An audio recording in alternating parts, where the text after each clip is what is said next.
Fala galera! Deus está morto e nós matamos ele.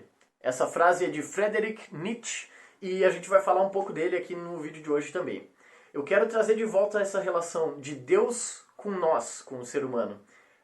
Em uma noção mais medieval, a gente via essa relação como corpo, alma e Deus. Então, o corpo, né, corporificação, são os sentidos. A alma seria uma substância separada, como se fosse um intelecto que busca as respostas absolutas que só Deus tem e a gente não tem.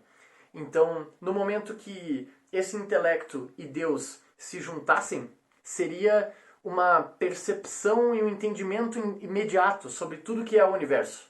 Mas, no meio disso, existe o nosso corpo e os nossos sentidos. Então, medievalmente, e até hoje em muitos pensamentos religiosos e dogmas, existe esse aspecto de que você não pode ser plenamente e perfeitamente feliz em vida, porque isso está reservado para uma realidade de mundo que vai acontecer depois que a tua experiência carnal passar.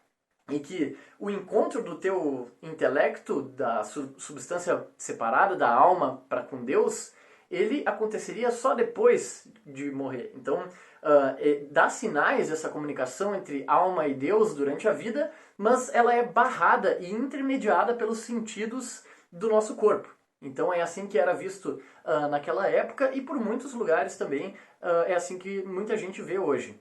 No entanto, eu trago então o Friedrich Nietzsche, que ele é um pouco mais atual, é um filósofo do século XIX, e ele diz o seguinte: bom, então se nós temos, a gente vai descobrir essas respostas do que a nossa alma, que a gente não consegue delinear completamente, procura com Deus, que nós também não conseguimos delinear completamente, não conseguimos ver, não conseguimos comprovar. Então, peraí um momentinho, o que é real mesmo são os nossos sentidos e tudo que é verificável através deles. Então, nenhuma outra realidade estaria em jogo. Então, não haveria uma verdade posterior. Eu não estou em um mundo em que eu caminho por aqui por enquanto para chegar em um mundo melhor depois. Eu estou aqui e é este mundo que existe e a minha ação para com este deve ser o máximo para ajudar outros seres que estão na mesma condição. Então, o que Nietzsche quis dizer com Deus está morto, e na verdade ele traz isso na forma de um personagem, que é um homem louco, que está em meio às pessoas e ele sai gritando: Deus está morto! Deus está morto! Nós matamos ele! E daí as pessoas continuam andando normalmente, olham para ele assim, né? Esse cara tá gritando maluquices aqui no meio da rua, né? Deixa eu continuar com a minha vida aqui, pensando que tem um motivo maior para eu viver, né? Para ter uma felicidade na minha pós-vida. E daí ele percebe, esse homem louco, ele diz: não, eu acabei vindo cedo demais.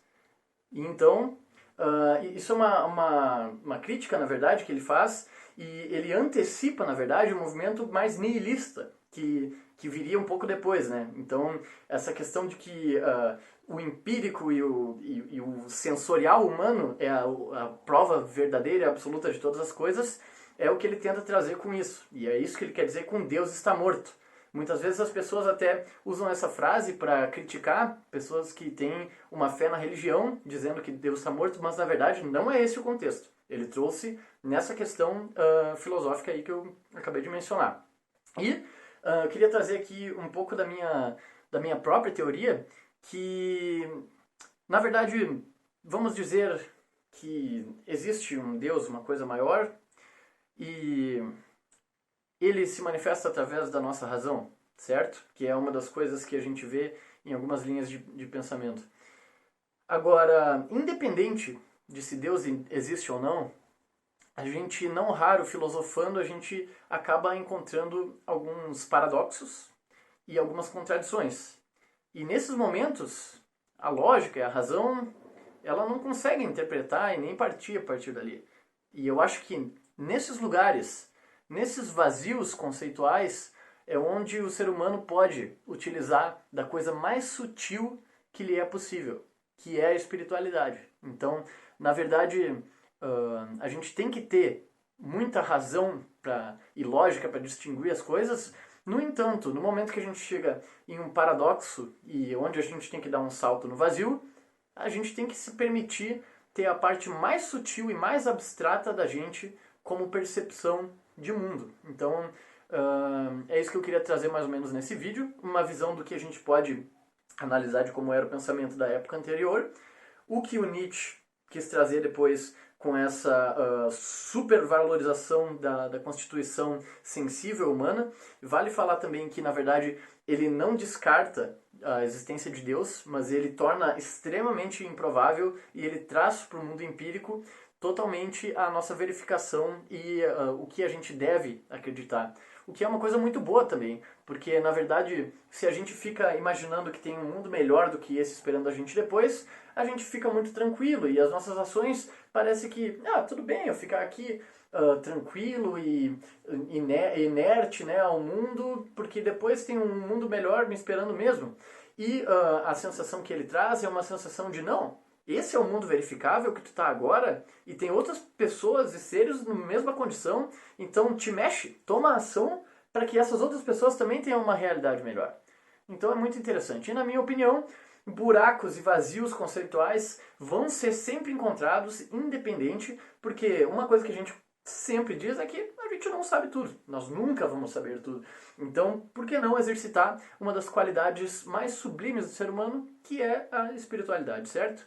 Então, muito obrigado. Vou fazer ainda depois alguns outros vídeos sobre a mescla desses assuntos e depois eu tenho um pouco de filosofia experimental para falar para vocês.